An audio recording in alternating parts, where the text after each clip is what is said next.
अस्सलाम स्टूडेंट्स, आज हम आपको प्रैक्टिकली ब्लड प्रेशर को चेक करना सिखाएंगे। फर्स्टली आप लोगों को पता होना चाहिए कि ब्लड प्रेशर क्या है। एक्चुअली जो ब्लड है ये एक फोर्स है और ये ब्लड जो है हमारे वेसल्स की वॉल्स के ऊपर लगा रहा होता है, ख़ास तौर पर ये आर्टरीज के ऊपर लगा रहा होता है। एक्चुअली ब्लड प्रेशर को हम मिलीमीटर ऑफ मर्करी में मेजर करते हैं और हमारी बॉडी में जब ब्लड का प्रेशर जो होता है वो हाई होता है, इसका लेवल जो होता है वो हाई होता है, तो इसको सिस्टोलिक कहा जाता है।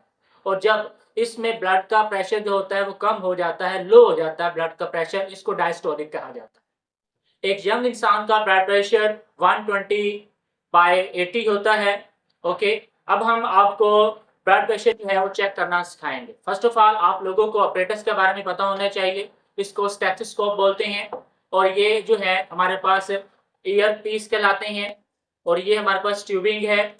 उसके बाद ये हमारे पास डायाफ्राम होता है और इसको हम बेल बोलते हैं। आपने एक बात याद रखनी है कि बेल के ये जो रूट है, एक्चुअली यहाँ पे आप लोगों को एक होल नजर आ रहा होगा। जब आपने ब्लड प्रेशर को चेक करना है तो ये जो होल है क्लोज होना चाहिए। अब ये देखें, यहाँ पर होल जो है ओपन है। ओके स्टूडेंट्स, अब इसको आपने क्लोज कर लेना है। तो आपने इसको क्या करना है, यहाँ पर मूव करेंगे। जब आपने इसको मूव किया है, अब ये क्लोज हो चुका है। अब ये ब्लड प्रेशर को मेजर करने के लिए रेडी है। सेकंड, इसको स्फिग्नो मैनोमीटर कहा जाता है। इसमें भी पार्ट्स होते हैं। फर्स्ट ऑफ ऑल इसको मैनोमीटर कहा जाता है और उसके बाद इसको ट्यूबिंग कहा जाता है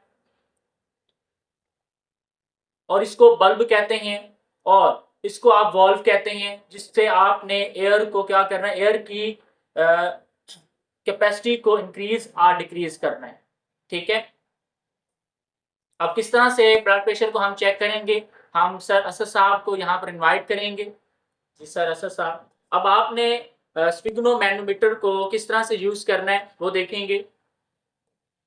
आपने इसकी ये ट्यूबिंग को देखना है। ठीक है स्टूडेंट्स, और अगर अच्छे से ब्लड प्रेशर को मेजर करना चाहते हैं तो आप कपड़े को हटा लें, अगर बारीक कपड़ा है तो कोई बात नहीं। आपने यहाँ पर रखना है और अच्छे से इसको क्लोज कर लेना बेटा। अब आपने क्या करना है, फर्स्ट ऑफ ऑल वॉल्व को एंटी क्लॉकवाइज घुमाकर इसको क्लोज कर लेना है, ताकि एयर को हम कफ के अंदर फील कर सकें। ठीक है, इसको हम क्या बोलते हैं, कफ, CUFF कफ। अब ये क्लोज हो चुका है और हमने वॉल्व को एंटी क्लॉकवाइज जो है, इसकी रोटेशन जो है, इसकी रोटेशन एंटी क्लॉकवाइज थी। अपने आपने क्या करना है, ये मैनोमीटर है,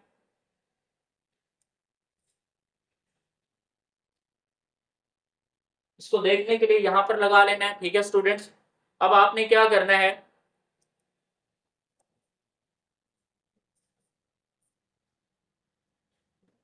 जहां पर आपने इसको रखना है स्टेथोस्कोप को, और यहाँ पर थोड़ी सी आपने फोर्स लगानी है।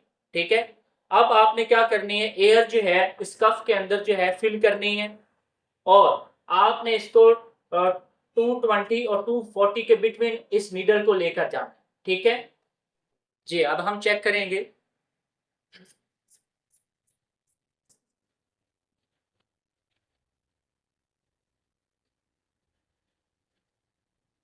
जी, अब आपने इसको रिलीज करना है वॉल्व को।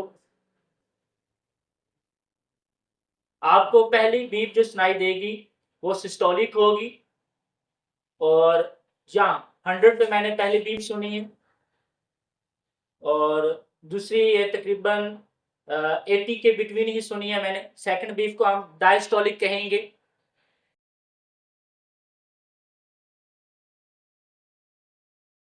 जी, हमने सर का ब्लड प्रेशर जो है वो चेक कर ली है। एक्चुअली जो पहली बीप हमें सुनाई दी थी, एक्चुअली वो हमें जो है 100 पे सुनाई दी थी और सेकंड जो बीप है वो हमें 80 पर सुनाई दी थी। इसका मतलब सर का जो ब्लड प्रेशर है वो 100/80 है।